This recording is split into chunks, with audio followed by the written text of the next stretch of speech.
Salut à tous et on se retrouve dans une toute nouvelle vidéo, donc la partie 3 de comment j'ai développé Myland. Donc, alors cette partie-là, on va se focus principalement sur comment en fait bien développer efficacement une application mobile, ton projet d'application mobile simplement, ou que ce soit un SaaS.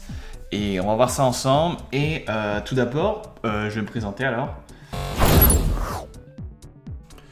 Alors, qui suis-je tout simplement? Alors moi je m'appelle Darren Lambert et je suis développeur mobile et le fondateur de Myland. Et aussi j'ai fait par le passé, j'en fais toujours quelques missions en freelance et aussi une formation que j'ai créée il y a un an. C'était autour du développement Android, autour de Jetpack Compose. Donc si vous voulez l'avoir gratuitement, faites-moi signe en commentaire et je le fournirai volontiers. Donc voilà un peu pour qui je suis, pour ceux qui ne me connaissent pas. Et pour finir, avant que l'on commence cette vidéo-là, ce que je voulais vous dire simplement, c'est que je suis à la fois sur YouTube, Instagram, X ou encore LinkedIn. Donc si vous voulez me suivre sur ces plateformes-là aussi pour avoir plus de contenu exclusif, que ce soit un rapport sur Myland ou des conseils un peu plus sur le développement mobile.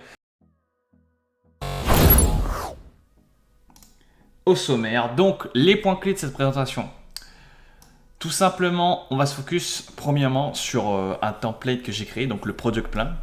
Ça s'inspire un peu du Business Plan, mais je voulais mettre plus des trucs en rapport à la fois que j'ai trouvé dans 100 millions d'offers de Alexandre Moisy et d'un Business Plan basique. Donc on va fusionner ça un peu ensemble. Ensuite, le MVP de Myland. Donc je vais vous montrer comment créer efficacement un MVP. Donc pour le coup, quel template j'utilise pour le faire. Ensuite, les erreurs à éviter en général, donc du style dans le développement, ne pas être perfectionniste, des choses comme ça. Et pour finir, un bonus, c'est comment en fait avec Myland, j'obtiens des bêta testeurs. Alors, on va maintenant commencer avec le product plan. Donc, on va commencer avec la partie des structures des coûts.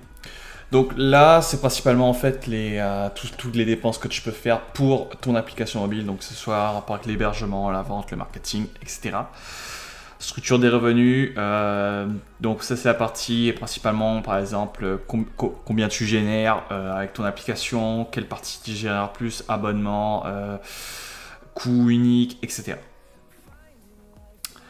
Ensuite, les parties les plus importantes sont donc les canaux. Donc, où est-ce que le client peut-il obtenir votre produit? Donc, par exemple, c'est une application mobile, et bien tu le fais directement sur le Google Play Store et l'App Store.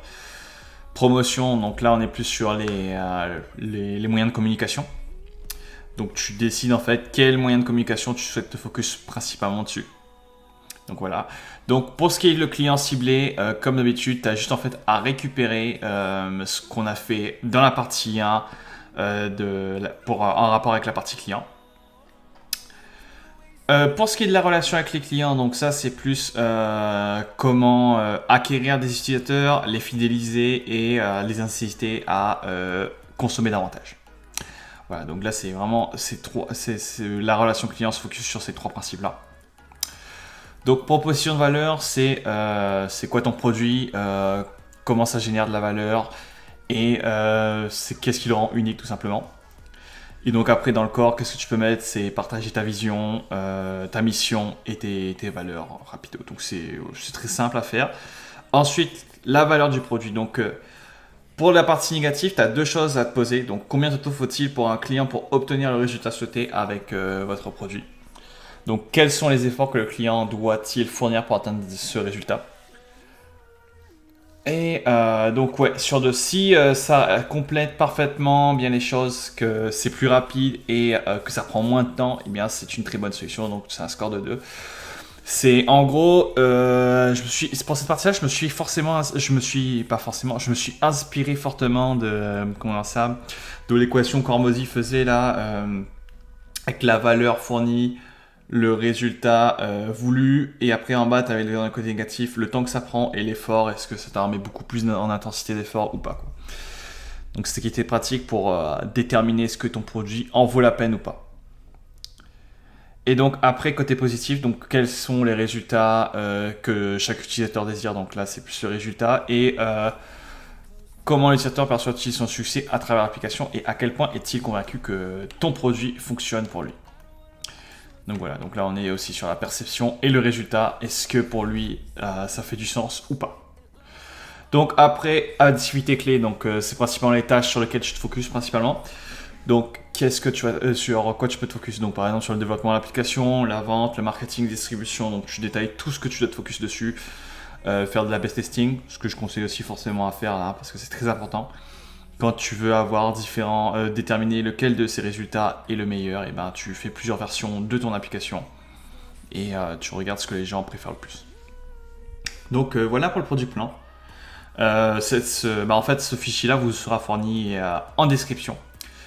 Vous allez pouvoir voir en détail tout ce qui est écrit dessus. Si vous avez des questions, n'hésitez pas à me faire part, que ce soit sur mes réseaux, en message privé ou dans les commentaires. Je serai ravi de vous répondre tout simplement. Donc voilà pour le product plan. C'est très basique, c'est très simple. La partie que je vous conseille de focus principalement, c'est les parties qui sont rapides, c'est les clients ciblés et ensuite la valeur de votre produit, proposition de valeur, le corps, activités clés, les canaux et relations avec les clients.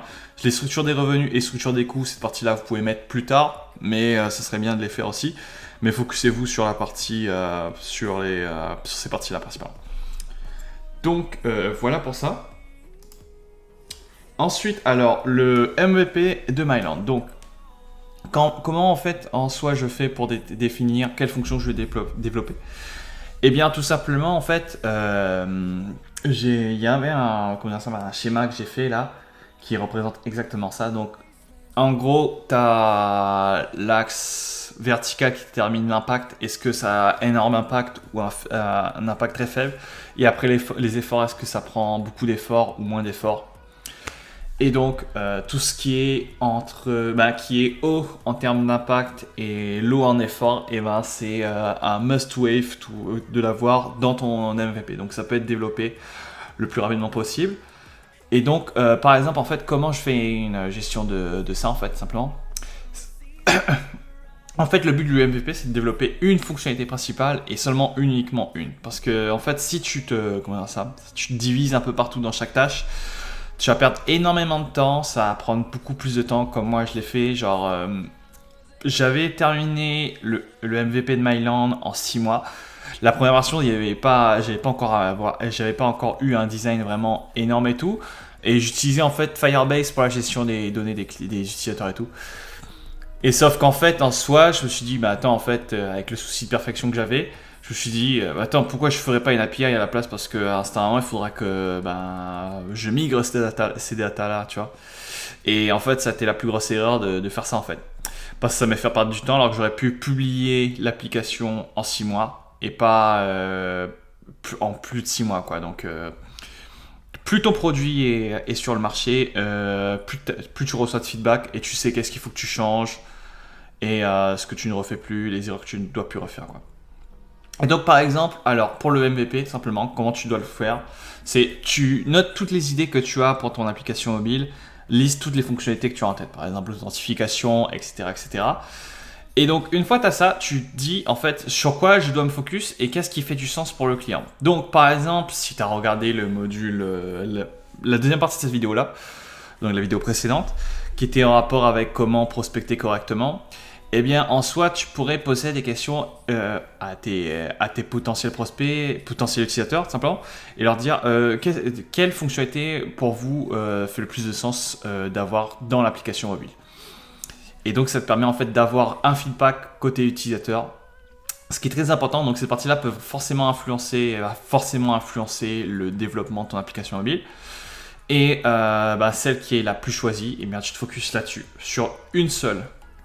Après, en soi, par exemple, si ton application mobile, disons que tu dois mettre un système de paiement et avoir automatiquement une authentification. Si c'est obligatoire d'avoir l'authentification, je te conseille de le faire, si tu dois le faire. Pour du système de paiement, si c'est à tout prix tu dois le faire, eh bien fais-le aussi. Et après, focus-toi aussi principalement sur une seule fonctionnalité. Fais pas comme moi, parce qu'en fait, moi, ce que j'avais fait, c'est que je m'étais focus à la fois, par exemple... tu avais la fonctionnalité où tu voyais les pins et après tu pouvais créer des pins. Les utilisateurs pouvaient créer des pins, mais en fait c'était clairement pas les pins sur la carte, quoi, les posts et tout. Genre, c'était plus ça ressemblait à un Instagram et après j'avais développé une autre fonctionnalité, les events à côté qui, genre, du coup, t'avais deux choix, tu pouvais créer soit des posts, soit des événements. Mais ça s'est cassé la gueule de ce côté-là. Et en soi, le fait de créer trop de fonctionnalités, parfois ça peut, faire mal à ton application et les gens, ils vont pas l'utiliser quoi parce que c'est trop compliqué, trop complexe. Et du coup, il faut vraiment réduire à une seule utilisation parce que partez en fait du principe que les gens sont bêtes. Voilà, juste ça. Juste ça. Et en fait, la vie ne sera que mieux quoi. Donc ensuite, après ça, on va voir maintenant les erreurs à éviter. Donc, la version 1 de ton application mobile, tout simplement, elle doit se concentrer sur un seul élément, donc une seule fonctionnalité principale, qui représente l'idée même de ton projet, quoi. Et donc, aussi, un autre conseil que je te donne, celui-ci, en fait, j'ai présentement utilisé un template, mais c'était pas côté mobile, c'était plus côté SaaS pour faire du web et tout. C'était gratuit celui-ci, là. C'était avec du Next.js, donc je me suis dit, tu sais quoi, je vais prendre ça pour me faire gagner beaucoup plus de temps. Et franchement, c'est très utile. Donc je vous conseille de prendre des templates, ou encore appelés des boilerplates, là. Donc par exemple, pour côté multiplateforme, tu en as un qui a l'air sympa. Je ne l'ai pas testé celui-ci, mais si par exemple vous avez besoin de dépenser de l'argent et vous voulez développer une application mobile qui arrive très rapidement sur le marché, et bien tout simplement achetez des templates, même si c'est pas votre code. Achetez ce template là et après en fait appropriez-vous ce qu'il y a tout dedans et faites les modifications nécessaires quoi. C'est ça en fait. Parce qu'en fait vous irez plus vite en achetant des templates. Ça va vous faire gagner du temps énormément quoi. Et donc aussi restez simple et lancez-le rapidement. En 6 mois, je pense que pour moi 6 mois comment dire ça, c'est juste. Peut-être si vous pouvez le faire en un mois, c'est deux fois mieux. Je veux dire aussi. Mais si par exemple vous le faites depuis le début, donc from scratch là, donc sans des templates en 6 mois, je pense que c'est correct. Certes au début, si vous êtes à temps partiel sur dessus, c'est sûr qu'en 6 mois, ça fait plus de sens qu'un mois. Même si ça peut faire aussi en sens en un mois, tu peux aussi faire quelque chose, terminer rapidement, mais ça va pas être non plus le produit, c'est quand même tendu quoi. Donc ouais, un conseil que je vous donne, c'est franchement prenez un template qui soit gratuit ou payant et partez sur ça pour pour développer votre application mobile. Aussi, une autre chose que je dirais pour ceux qui souhaitent lancer des applications mobiles, tout simplement en fait, comment dire ça, focussez-vous sur en fait une seule plateforme. Donc par exemple, si vous devez lancer votre application mobile, déterminez par exemple quand vous faites de la prospection vos utilisateurs actuellement, potentiels utilisateurs, sur quelle plateforme ils sont. Et du coup en fait, en fonction de la plateforme qu'ils sont et sur laquelle ils sont, si par exemple vous avez majoritairement que des utilisateurs sur iOS, eh bien focussez-vous sur iOS, vous faites une release principalement sur iOS, donc focussez-vous pendant un mois sur iOS et après vous faites une release plus tard sur Android. Pourquoi en fait ça ça vous permet en fait de vous focus sur une plateforme et de mieux maximiser votre temps et de mieux comprendre en fait où vous avez merdé, si vous avez merdé sur l'application, ou si vous avez réussi, qu'est-ce que vous pouvez faire de mieux pour mieux réussir sur Android, tu vois.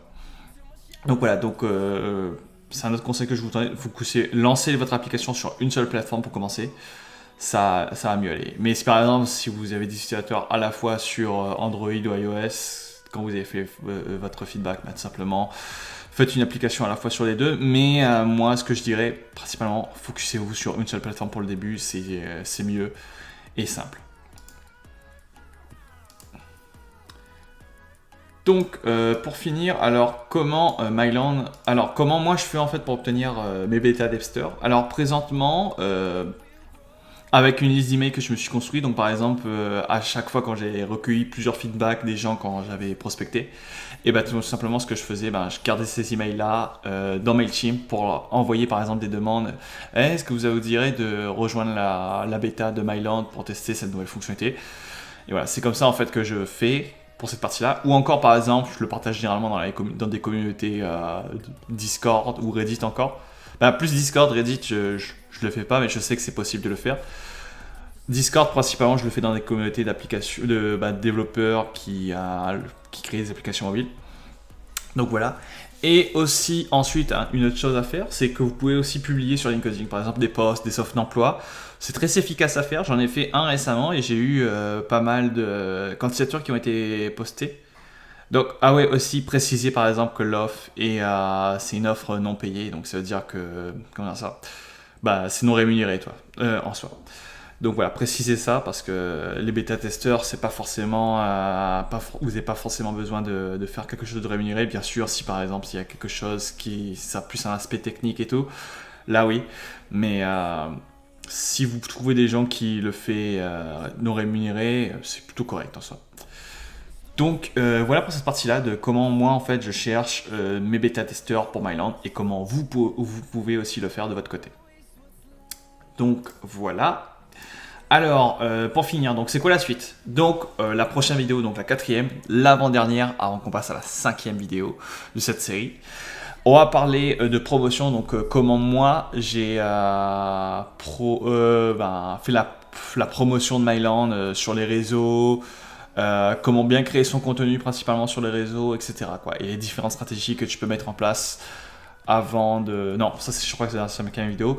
Mais tu as aussi des stratégies de comment bien lancer une version ou ton application sur les réseaux. Donc voilà. Donc on va voir tout ça ensemble dans cette prochaine vidéo. Ça sera un focus majoritairement sur les réseaux. Donc je vous montre un peu comment moi j'ai réalisé de ce côté-là. Qu'est-ce qui a marché, qu'est-ce qui n'a pas marché. Et voilà. Donc j'espère que cette vidéo vous a plu. Et sinon sur ce, on se retrouve pour de nouvelles... pour une prochaine vidéo. Salut tout le monde.